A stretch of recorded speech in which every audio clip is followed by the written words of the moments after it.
এনে ফোনটা তো আমার কাছে ফেলে রেখেছে পকেটে রাখুন।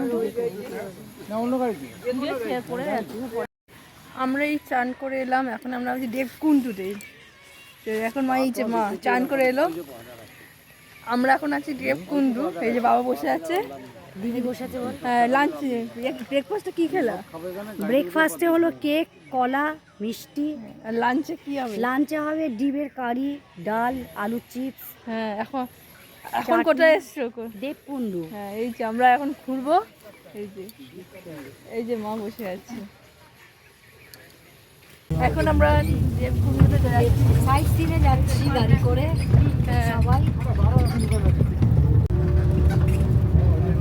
দিদি হাই, দিদি ঘুমিয়ে পড়েছে।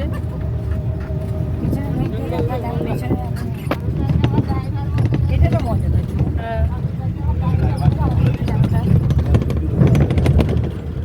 এটা খুব নড়ছে। গাড়িতে না আসলে এই সিজনগুলো দেখতে। তোমাদের তো বললামই, আমরা চলে গেছিলাম দেবকুণ্ডে সাইট সিন করতে। তো ব্রেকফাস্ট খেয়ে চলে গেছিলাম। তো এখানে আমরা গাড়ি করে অলরেডি দেখে নিলে যে গাড়ি করে এসেছি। তো এখানে গাড়ি করে নেমে এখানে একটা স্টেপ হয়ে গেছে, এখানে জঙ্গলের মধ্যে দিয়ে আমাদের হেঁটে যেতে হয়েছে। এবার কোথায় গেলাম, কী করলাম, কী কী দেখলাম জঙ্গলের মধ্যে, অবশ্যই জানাবো এটা নেক্সট ব্লগে। আজকে বলুন টাটা।